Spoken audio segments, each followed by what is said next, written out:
Being an entrepreneur, you fail many, many, many times. I think you succeed a lot less times than you actually fail. But the important thing is when you fail, you get up and you go again. That's part of life. Humility and being the best and really knowing everything there is to know about what you do. People start respecting you when you pass away one day. No one's going to look at say you're a great businessman. Your kids don't care if you're a great businessman. They care if you're a good father or a good husband. And I think that's what I personally would prefer to be remembered as and leave a legacy with my kids and my family. Masterful Leaders for Men Building Business, Family, and Self, hosted by Shimshon Meir Frankel. Our guest today is a powerhouse in global market expansion who has spent over 2 decades entering uncharted territories and driving exponential growth across Africa, Europe, the Americas, and Asia. He was the youngest ever member of the Group Executive Committee at VATIT, where he helped scale the business into the world's largest international VAT recovery company, opening over 27 global offices. He then founded and scaled Solar Power Africa across 9 countries, delivering the first and largest privately owned solar plant for an African mine, before spending a decade as managing director of Workforce Holdings, expanding their footprint into South America and beyond. He is a master of navigating hyper-complex regulatory landscapes, but if you read his briefings, he'll tell you that cross-border growth isn't actually about strategy, it's about trust, relationships, and execution. Darren Hollander, welcome to Masterful Leaders. Shimshon, thank you for having me on your show. It's an honor to be here. Wonderful to see you today. You've opened dozens of international offices, scaled operations across multiple continents, and recently noted that in markets like Africa, growth isn't about the playbook or the title. It's about trust, relationships, and, as we said, execution. When you're stepping onto the ground in a completely new country with zero local footprint, what is your exact operational framework for separating the noise from the quote-unquote doors that actually matter? And how do you build commercial trust rapidly where local complexity normally paralyzes foreign executives? Great, Shimshon. I think that's a great question. So I think what I've done and what seems to have worked for me in the past is when we go into a new territory, firstly, we need to do as much research as possible on understanding the market, understanding the regulatory environment, as well as all the other laws that relate to our business, and also just understanding the economy, the size of the market, whether there's a need for what we're doing in that market. And then what we do is we look for a local partner. So my feeling is, and what I've seen always works, is to have a person on the ground who understands the local regulatory framework, the local customs, the local mannerisms, the local culture, and the local way of doing things. And ideally also someone who's got good connectivity on the ground. That's also very important. So I very strongly believe is that when we enter new markets, we need to enter with a local partner, as well as it's also an opportunity for us to upskill and to grow local people in country, which is also has been, I definitely say, a mainstay of something we've always tried to do, or I've always tried to do, is not just enter a market, make money, and then disappear, but enter a market there, hopefully be there for the long term, have local partners, have local employees, people who understand the country, who understand the culture, understand the way of doing things. And that's really worked for us overall. What sometimes happens is, let's say the head office is based in South Africa, for example. So when a South African business often goes into a different market, they say, this is how we do things in South Africa, and this is how now we're going to do things in Malawi or Zambia or Ghana, and it doesn't work. Each country has its own nuances, its own culture, its own way of doing things. And each country is different to the next. There's no copy and paste. And that's one of the things which I think has helped us be successful in new markets where we've entered. So it sounds like you really do adopt the local people. Does that mean you also train them? It sounds to me like that's an important job to do. Then they feel like they have a real skin in the game. Exactly. So I think that's very important what you say is or should I say every time I've been involved in new markets, it's very important to upskill, to train, to empower people on the ground to run the business. At the end of the day, we don't want to be running the business from the head office and then just have like a sales office on the ground. We want to be a local business. We want to comply. We want to pay tax. We want to empower people, and we want to provide a good service or supply good products into the market and add value. I think that's very important. We want to add value to the places where we're doing business. Okay, do you also give them a little bit of equity to be a part of things, or how do you usually go about it? Yes. So my feeling and what we've seen in the past is if people have skin in the game, their performance is on a different level. So we do. I've always believed give local partners an equity, not necessarily for nothing. It can often be performance based, but I do think they need to have skin in the game. And ideally, not always possible, is for them also to put money into the business because that also shows that they're serious. Because when you're going to Africa, everybody, for example, wants to be a partner. There's a million people want to be a partner, and they all make promises, but there's not that many people who are actually willing to put a bit of their skin in the game.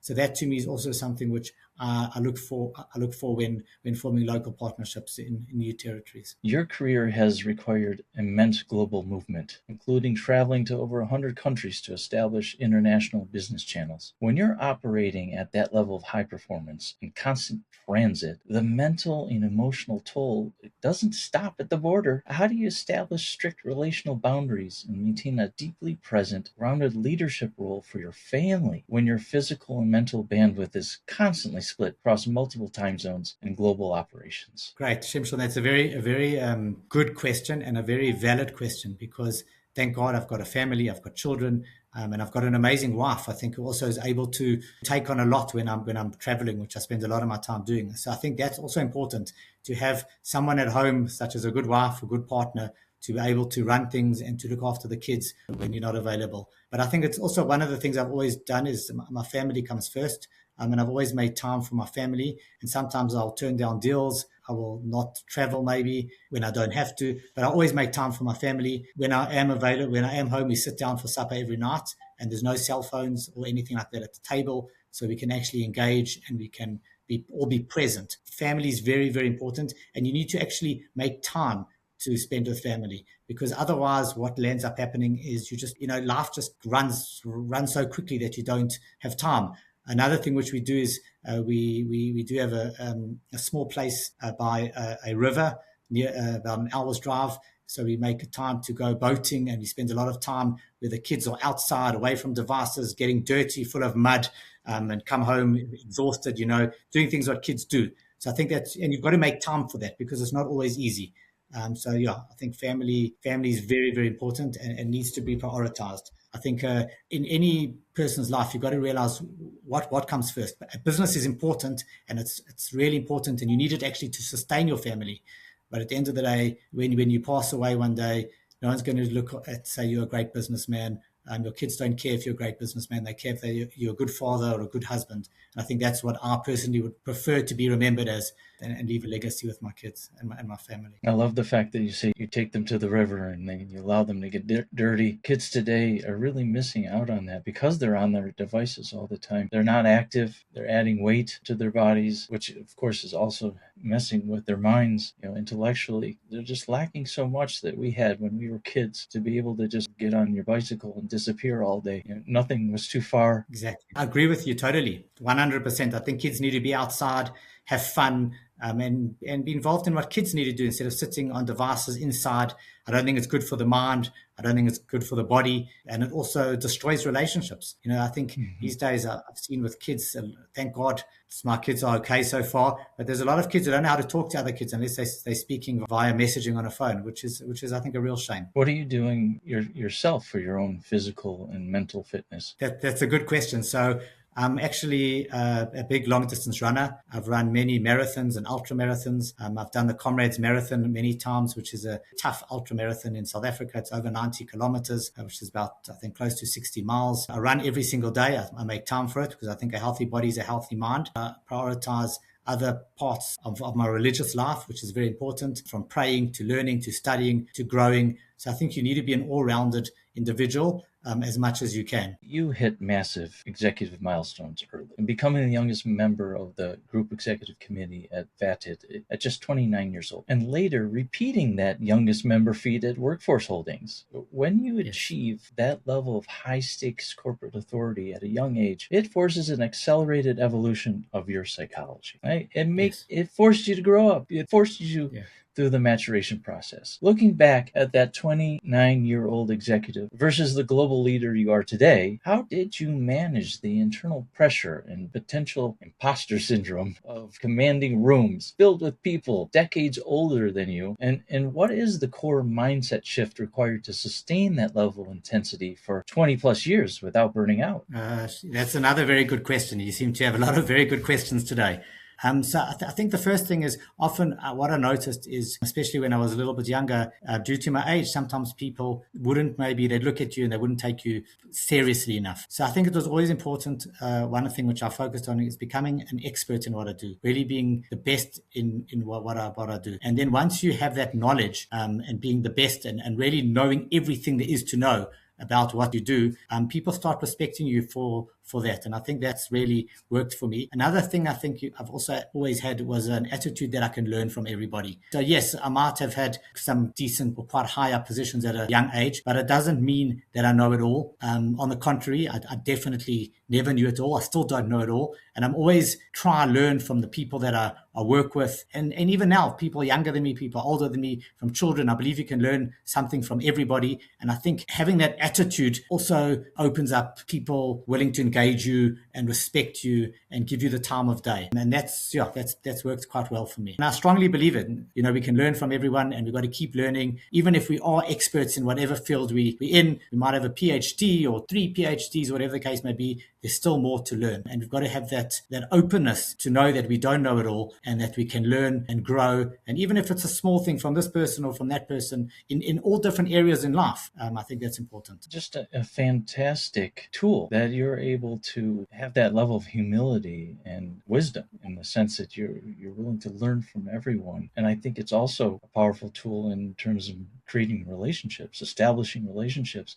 When we listen to others and we listen to understand and we reflect back to them what it is we believe we hear they're saying, those are the building blocks of a relationship. So not only are you dedicated to knowing as much as you possibly can in those areas that you're striving for, but in the process, you're making friends, you're making partners. That's just an amazing skill. And I think our audience is really going to learn from that. And I think that's also very important, as I said, to learn from everybody, but also to be open to correction. I think that's also very important. So I've always said to people that I'm with, tell me if I'm wrong or you disagree with me. Maybe you've got a point, maybe you don't have a point. We can debate it. But I'm always open to learning from others and to people. I've done a lot of things. I've made a lot of mistakes, and I'm going to continue making mistakes. And I want people to correct me and to challenge me. And I think that's very important in life. My wife challenges me all the time. So I'm very lucky from that perspective. She's not shy to correct me when I'm wrong. And it's good because that's how we grow as people. What would you say is that distinction between someone who is a true entrepreneur versus someone who's just not cut out for it? So I think from a true entrepreneur is someone who's always willing to take risks and fail, because I think being an entrepreneur, you fail many, many, many times. I think you succeed a lot less times than you actually fail. But the important thing is when you fail, you get up and you go again. That's part of life. And I think that's really what separates a lot of entrepreneurs from non-entrepreneurs is they're not risk averse. And they're willing to fail. They're willing to try new things that might work, that might not work. But if they work, they can really work. And if they don't work, it's not the end of the world. You pick up, you start again. And I think that's a good attitude to have for life, not just in entrepreneurship. To always try new things, to see the world different, to think out of the box. Sometimes it'll work, sometimes it won't work. That's really, I think, been something I've always tried to do. So it sounds like failure is really just another step towards success. Agreed. I think failure is important in life. I think it also teaches you humility. I think it teaches you a lot of lessons, especially in sports. When my kids play soccer, whatever the case, and they lose a game, it's also a learning experience. It's good to know what that feels like and then to go back and practice some more and to try be better and to try and grow. So the next game you don't lose, hopefully you either draw or hopefully win. Okay, we've learned so much from you today. I appreciate you joining us, Darren. Obviously, we could not have done this episode of Masterful Leaders without you. Thank you, Shimshon, for the opportunity. And keep up the great show. And it's really been a privilege and an honor being on your show. And thank you very much. You're welcome. On Masterful Leaders, we believe true success is built across every part of life, not just business. If this episode added value to you, subscribe, share it with someone you care about, and join us next time as we continue building the full package.